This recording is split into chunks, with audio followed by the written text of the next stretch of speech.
तो ये भी एक बहुत अच्छी शिक्षा माता सुमित्रा ने दी है अपने दोनों बच्चों को। एक भाई श्री राम की सेवा में लगा दिए, एक भाई भरत जी की सेवा में लगा दिए। तो भाई दो ही रास्ते हैं, या तो हम स्वयं कोई बड़ा कार्य करें, या तो जो बड़ा कार्य कर रहे हैं उनकी सेवा में समर्पित हो जाएं। तो दो तरीके से जीवन की सार्थकता हो सकती है। तो ये संस्कार माता सुमित्रा ने अपने दोनों बेटों को दे दिया। अब कुछ लोग जिनकी दृष्टि थोड़ी सी डाउटफुल होती है हमेशा ही, तो वो इसमें भी, अच्छे में भी डाउट ढूंढ ही लेते हैं। वो कहते हैं नहीं, इसमें कोई अच्छे संस्कार की बात नहीं थी, सुमित्रा माता को राजनीति का ज्ञान था। तो उनका ये भी सोचना है कि भाई माता जी, सुमित्रा माता बहुत राजनीतिज्ञ थी, राजनीति को जानने वाली, कि भाई मेरे वाले बेटों को तो राज्य मिलना नहीं है, दोनों में से एक को मिलेगा, या तो राम को मिलेगा या तो भरत जी को मिलेगा। तो एक पुत्र को राम के साथ लगा दिया, एक को भरत जी के साथ लगा दिया, कि किसी को भी मिले अपने घर का तो नंबर आ ही जाएगा। ऐसे होते हैं ना राजनेता, एक ही घर में दो तीन व्यक्ति हैं, वो दो तीन पार्टियों के सदस्य होते हैं, ये हमने देखा। एक व्यक्ति बीजेपी में है, दूसरा व्यक्ति कांग्रेस में है, तीसरा सपा में है। तो हमने कहा आप बाहर जाकर के तो कांग्रेस को गाली देते हैं और आपके ही घर में एक व्यक्ति तो कांग्रेस से जुड़ा है, ये कैसे? बोले आप साधु हो, आपको राजनीति का नहीं पता है, तो आप अपने साधुता ही करो। ठीक है भाई, हमें नहीं पता है। तो यहाँ कुछ लोग ऐसे भी सोच लेते हैं, लेकिन हमें तो यही समझ में आया है कि राजनीति की दृष्टि से कोई व्यक्ति इतनी सेवा नहीं कर सकता है, ये तो आध्यात्मिक दृष्टि है। क्योंकि कुछ लोग वैदिक संस्कृति को भी बदनाम करने के लिए उसमें भी दोष देख करके और उसको भी फिर हल्के में उड़ा देते हैं। पर वास्तविकता तो यही है कि या तो हम स्वयं कोई ऐसा विराट कार्य करें जो राष्ट्र लेवल का हो, जो धरती के लेवल का हो, जो जिसमें मानवता का बहुत बड़ा हित छिपा हुआ हो। तो ऐसे तो कुछ गिनी चुनी आत्माएं आती हैं, वो भी सदियों के बाद आती हैं। और हम यदि ऐसा नहीं कर सकते हैं तो फिर उनका सहयोग करें जो कर रहे हैं। कोई राष्ट्र यज्ञ में लगा हुआ है तो उसमें हम एक आहुति बन करके सहयोग करें, एक समिधा बन करके सहयोग करें। एक आहुति भी डाल देता है ना व्यक्ति, तो उसको लगता है मेरी भी हिस्सेदारी हो गई इस यज्ञ में। जैसे पतंजलि योगपीठ में बहुत सारे साधक आते हैं और वहां पर यज्ञ चल रहा होता है, तो फिर वो लोग आएंगे पीछे से और कहेंगे कि हमें एक या दो या तीन आहुति मैक्सिमम हमें भी डालने दो। तो अपने हाथ में ले लेते हैं और खड़े खड़े डाल देते हैं। उनको संतोष क्या होता है, मेरा भी यज्ञ हो गया। तो ये जो विराट यज्ञ चल रहा है, जिसके मुख्य पुरोहित या मुख्य यजमान श्रद्धेय स्वामी जी महाराज हैं या पूज्याचार्य जी हैं, तो अब उसमें करोड़ों भाई बहन मिलकर के अपनी अपनी एक आहुति दे रहे हैं और उससे इस हवन की जो अग्नि है वो प्रज्वलित है और जलती रहेगी। जब तक अग्नि में आहुतियां पड़ती रहती हैं तब तक वो शांत नहीं होती है। श्रद्धयाग्नि समिध्यते श्रद्धया हूयते हविः। तो श्रद्धा पूर्वक जब तक हवि आहूत होती रहती हैं तब तक अग्नि जलती ही रहती है। तो ऐसे हमें देते रहना चाहिए। यही भगवान ने भी कहा, अनेना प्रसविष्यध्वम एष वह अस्तु इष्ट काम धुक्। सारी सृष्टि में यज्ञ चल रहा है और तुम भी इसको आगे बढ़ाते रहना, आहुति देते रहना, इसको खंडित मत होने देना। क्योंकि यज्ञ को खंडित करोगे तो तुम खंडित हो जाओगे, यज्ञ तो खंडित होगा नहीं, कोई और आकर के दे देगा, दूसरा तीसरा व्यक्ति। तो हमें जो अवसर मिला है उसका हमने यदि लाभ नहीं उठाया तो समय नष्ट नहीं होगा, समय आपको नष्ट कर देगा। समय का तो सदुपयोग हो ही जाता है, किसी एक व्यक्ति ने भी मान लो उसका सदुपयोग कर लिया तो समय तो सार्थक हो गया, वो तो निरर्थक नहीं हुआ। पर आपके लिए वो ही समय आपको मारने वाला बन जाएगा, आपका घातक बन जाएगा वो ही समय। तो इसलिए धर्म का नाश नहीं होता है, नष्ट किया हुआ धर्म हमारा नाश कर देता है। समय का नाश नहीं होता है, नष्ट किया हुआ समय हमारा नाश कर देता है। इसलिए जागो, आपको कहना ना पड़े कि कक्षा में सावधान होके बैठो, गुरुकुल में रहते समय सावधान होकर के जियो। आज सुबह सुबह महाराज जी बहुत अच्छी बात बता रहे थे ना कि शरीर को मैंने कितने दिन में साध लिया था। बोले सामान्य रूप से तो 2 महीने में साध लिया था और विशेष रूप से 2 साल में, और वो अब तक काम आ रहा है।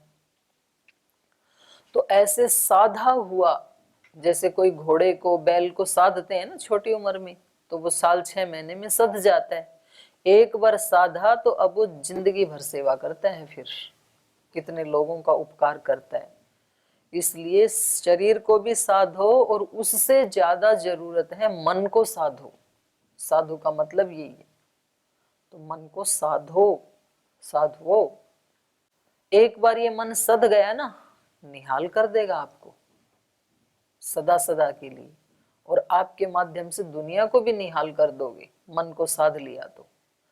और इस समय यदि चूके, फिर अवसर मिलने का नहीं है आपको। बहुत आत्माएं वेटिंग में है। उस ब्रह्म के तो एक एक रोम से अनंत कोटि ब्रह्मांड उत्पन्न होते हैं और नष्ट हो जाते हैं। ये जो एक भूमंडल है या अन्य नक्षत्र मंडल हैं, सूर्य मंडल हैं, ये सारा मिला के तो एक ब्रह्मांड है। और ऐसे ऐसे ब्रह्मांड, उस ब्रह्म में तो अनंत ब्रह्मांड हैं, एक ही ब्रह्मांड थोड़ी है। तो उन अनंत ब्रह्मांडों में आपको जो एक चांस मिला है, तो आप सोचो कितनी आत्माएं और हैं, तो बहुत दुर्लभ है ना। तो इसलिए हमें शरीर को भी साधना है और मन को भी साधना है, इंद्रियों को भी साधना है। ये नहीं सधी यदि तो भारी नुकसान कर देंगी। जो आदमी बिना सधे हुए घोड़े के रथ में बैठ करके सवारी कर रहा है, बड़ी खतरनाक यात्रा है। क्योंकि बिना सधे हुए घोड़े पता नहीं कहाँ लेके जाएंगे, खड्डे में लेके जाएंगे कि इधर रथ को पलट देंगे कि उधर लेके जाएंगे, कि बहुत खतरनाक यात्रा है। फिर वो कहीं भी नाश को प्राप्त हो सकता है ये व्यक्ति। तो ये ऐसे ही रथ में हम बैठे हुए हैं इस समय। हमारी इंद्रियां सधी हुई नहीं है, हमारा शरीर भी सधा हुआ नहीं है, हमारा मन भी सधा हुआ नहीं है। इसलिए हमारा नुकसान हो उससे पहले इन साधनों को साध लेना है। और उसको साधने का समय यही क्षण है। जिस क्षण जहां बैठे हैं वही क्षण साधना का क्षण है, उससे आगे पीछे का नहीं है। तो यहाँ पर भरत जी जो हैं शत्रुघ्न के साथ प्रहृष्ट वदन होकर के रथ में विराजमान होते हैं। सभी माताओं से आशीर्वाद लेते हैं, उनको अभिवादन करते हैं, प्रणाम करते हैं, और फिर उससे आगे अपनी यात्रा को प्रारंभ करते हैं बड़ों का आशीर्वाद लेकर के। माताएं तो साथ साथ आई ही हैं। पुनः माताओं से आशीर्वाद लेने का अभिप्राय क्या है? बड़ों से तो हर दिन ही आशीर्वाद लेना चाहिए, और बड़ों के आशीषों से ही व्यक्ति आगे बढ़ता है। क्योंकि वो जो भावनाएं हैं बड़े लोगों की, वो हमारे अंदर एक अलौकिक ऊर्जा को उत्पन्न करती हैं, दिव्य ऊर्जा को एक्टिवेट कर देती हैं। ऊर्जा तो है हमारे अंदर, लेकिन वो जब भावनाएं जाकर वहां टकराती हैं तो वो दिव्य ऊर्जाएं हमारी तरंगित हो जाती हैं। तो इसलिए इन्होंने माताओं को अभिवादन करके, मातृ सम अभिवाद्य, सम्यक रूपेण अभिवाद्य, समभिवाद्य। सम्यक रूपेण माने श्रद्धया अभिवाद्य, भक्त्या अभिवाद्य।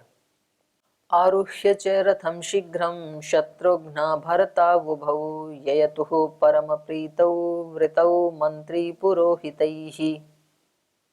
आरुह्य च रथं शीघ्रं, भरत शत्रुघ्नौ उभौ, भरत और शत्रुघ्न दोनों ही शीघ्रता से रथ में आरूढ़ हो गए, और परम प्रीतौ वृतौ ययतुहु, और परम प्रसन्न परम प्रीति से वहां से चलना प्रारंभ किया।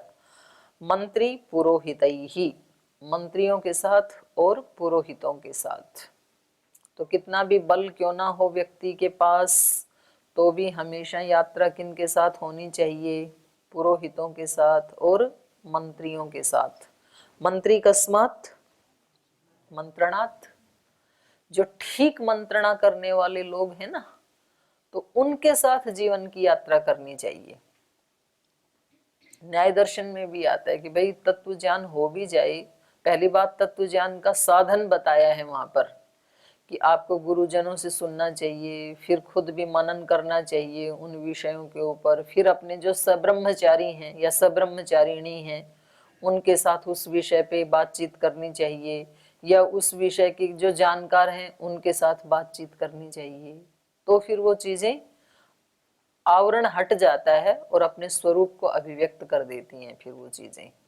तो ऐसी अच्छी अच्छी चर्चाएं करनी चाहिए जहां कहीं भी अवसर मिले। और ये चर्चा करना सबको आता है। आप ये मत सोचना कि ये केवल गुरुकुल वालों को ही आता है और केवल अष्टाध्यायी और दर्शन और उपनिषद पढ़ने वालों को ही आता है, ऐसा नहीं है। जिनको आप सोच रहे हो ना, गांव वाले व्यक्ति जिन्होंने कभी वेद दर्शन उपनिषद नहीं पढ़ा, आप कभी उनसे चर्चा करना, वो भी आपको बता देंगे। बेशक शब्द उनके अलग होंगे लेकिन उनको भी पता होता है। तो जब जहां कोई मिले और चर्चा करना अनिवार्य हो, या तो मौन रहो, और या तो चर्चा छेड़नी है तो कभी भी निरर्थक चर्चा मत छेड़ना। ऐसी ही चर्चा करनी चाहिए, सार्थक चर्चा करनी चाहिए।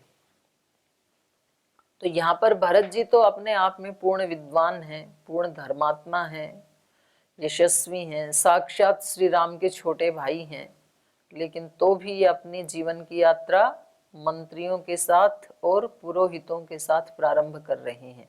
इनके भी तो 14 साल ये साधना के हैं ना, तो एक विशेष साधना शुरू हो रही है आज से।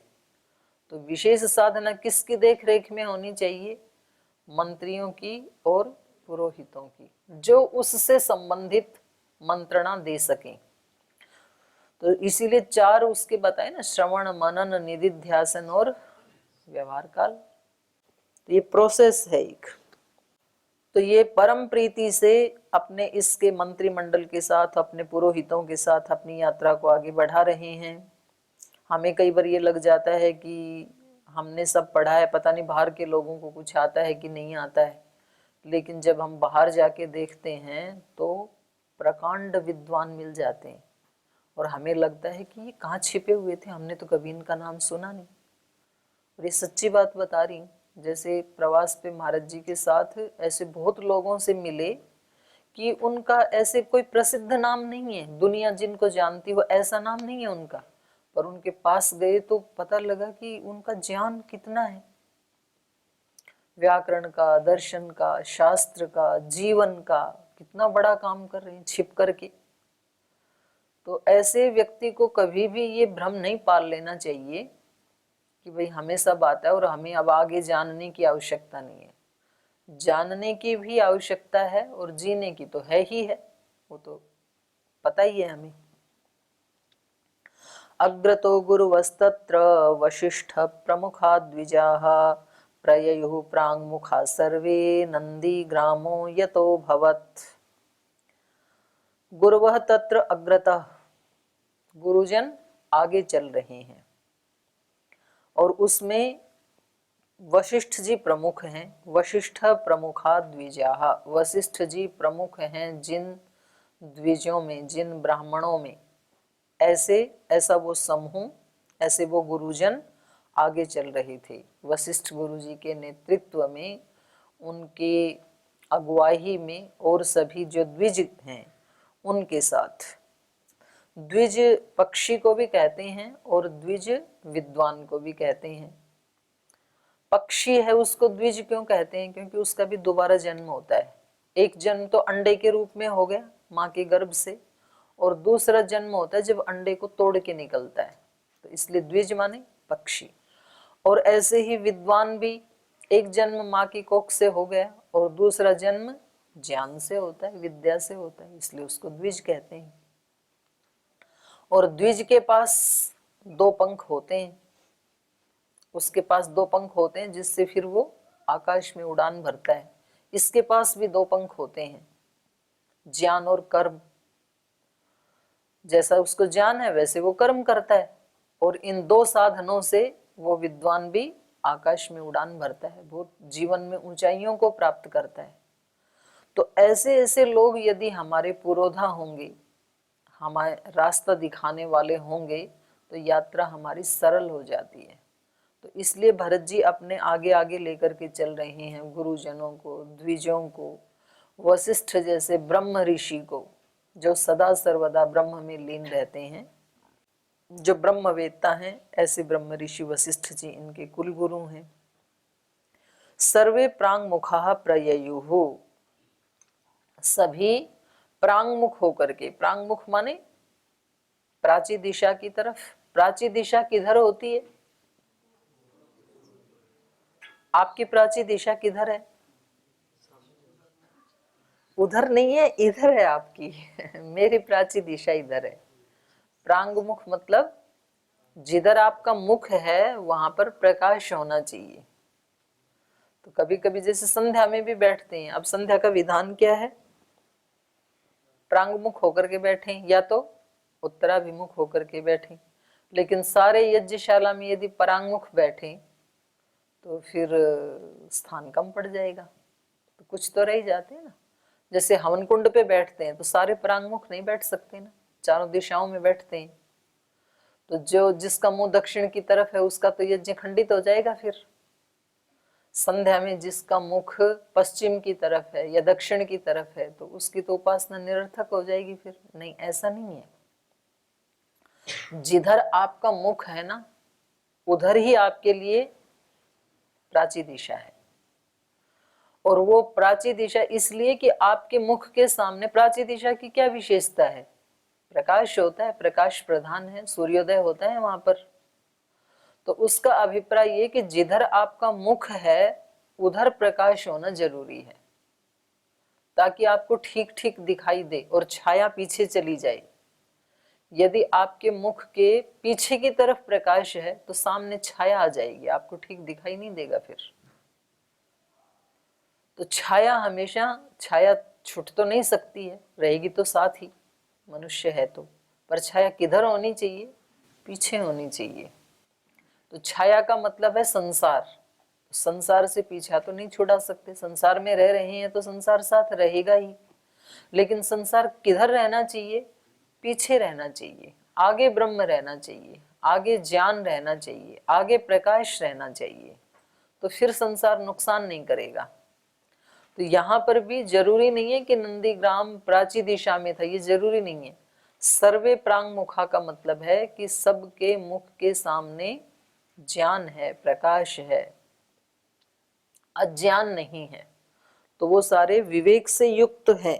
इसलिए कहा यहाँ पर सर्वे प्रांग मुखा प्रययुहु नंदीग्रामो यतो अभवत। जहां से नंदीग्राम जिस दिशा में था उस दिशा में सब परांगमुख होकर के यात्रा को प्रारंभ किया। तो जीवन की यात्रा भी कैसी होनी चाहिए? परांगमुख होकर के, प्रकाश को सामने रख करके जीवन की यात्रा होनी चाहिए।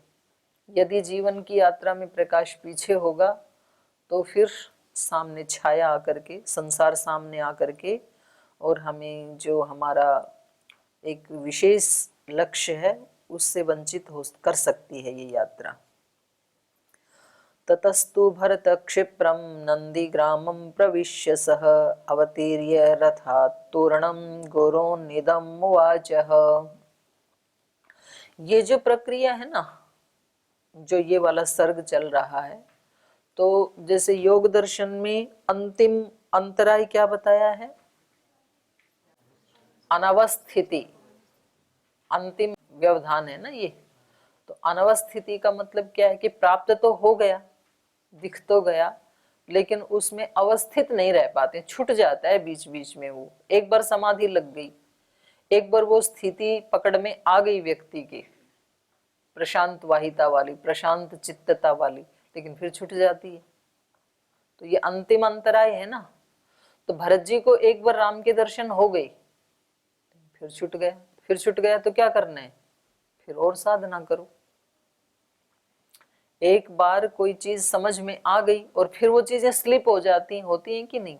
रोज का ही तो काम है हमारा। मैं रोज एक दो को, भाई को, बहनों को तो नहीं कहना पड़ता, वो तो अच्छे से बैठती हैं। भाइयों में एक दो को कहना पड़ता है, भाई ध्यान दे लो पाठ में, फिर अगले दिन कोई दूसरा वही काम करता है। तो ये अनवस्थिति है। चीजें समझ में आती हैं एक दिन कि नहीं करना चाहिए, फिर दूसरे दिन फिर कर देते हैं, फिर तीसरे दिन फिर कर देते हैं। तो उसको हटाने के लिए क्या करें? साधना ही करनी है।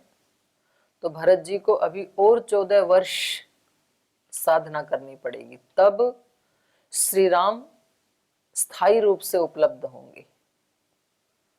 श्री राम की उपलब्धि का मतलब है ब्रह्म तत्व की उपलब्धि स्थायी रूप से। उसकी स्टेजेज है ना, तो इसलिए ये वहां जाकर के साधना कर रहे हैं। ततस्तु भरतः क्षिप्रम नंदी ग्रामम प्रविश्य।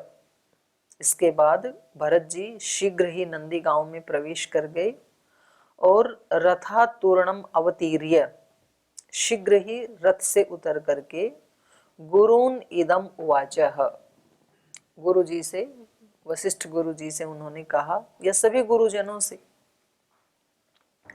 एतद् राज्यं मम भ्रात्रा दत्तं संन्यासवत् स्वयं योगक्षेम वहे चेमे पादुके हेम भूषिते। बोले एतत् राज्यम मम भ्रात्रा दत्तम, ये राज्य मेरा नहीं है बल्कि मेरे भाई ने मुझे दिया है, भाई का दिया हुआ ये राज्य है। कैसे दिया है? संन्यासवत, संन्यास के समान। संन्यास के समान का मतलब है सेवा करने के लिए केवल। संन्यास दीक्षा का मतलब क्या है? अब सेवा करना, बस न्यासी बन करके रहना संसार में, अपनेपन से मत रहना। गृहस्थी अपनेपन से रह सकता है, वो कहेगा कि ये मेरा है, घर मेरा, परिवार मेरा, सगे संबंधी मेरे। और सन्यासी के लिए सब भगवान का है। भगवान के नाते तो सब अपने हैं, लेकिन अपने नाते से अपना नहीं है कुछ भी। प्रभु के नाते से सब नाते, ये सन्यास है। तो सुंदर शब्द है ना रामायण का सन्यास, एक नया अर्थ लेकर के आया है।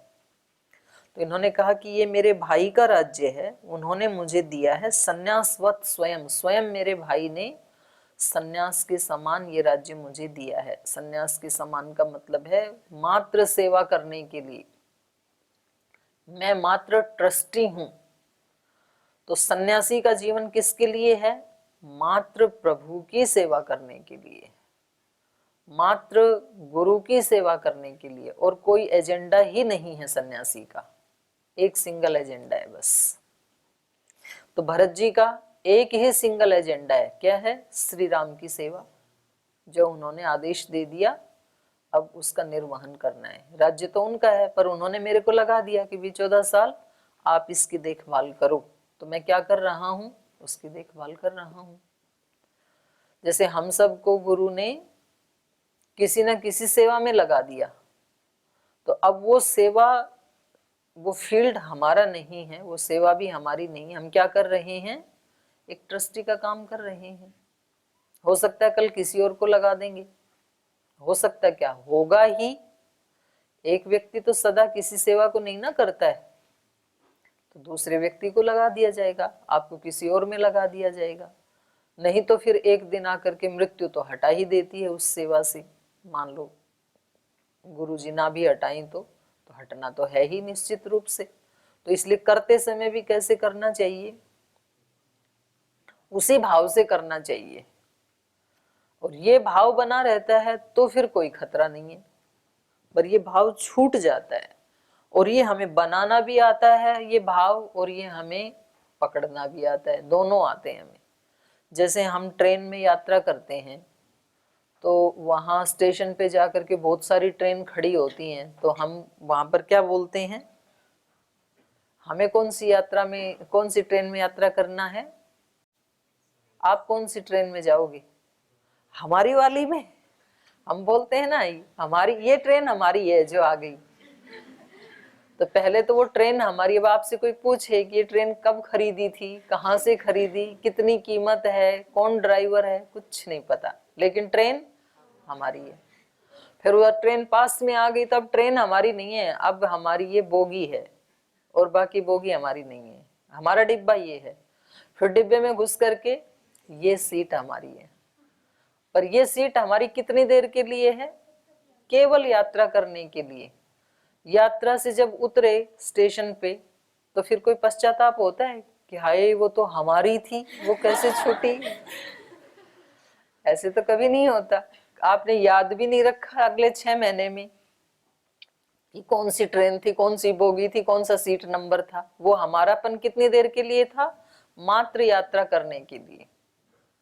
तो इतना संसार के प्रति हमारापन तो उचित है साधन के रूप में, पर उसको पकड़ के ही बैठ जाओ आप, उतरो ही ना वहां से, तो फिर पिटाई करके उतारे जाओगे।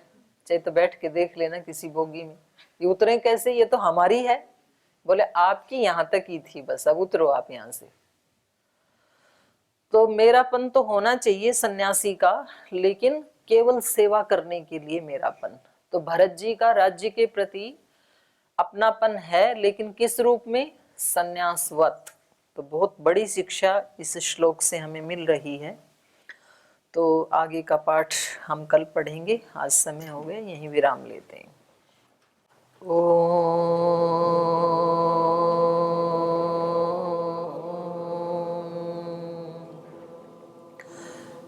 शांति शांति शांति। श्री गुरुभ्यो नमः। हरि के नाते से सब नाते, इससे सभी सुहाते। हरि के नाते से सब नाते, इससे सभी सुहाते।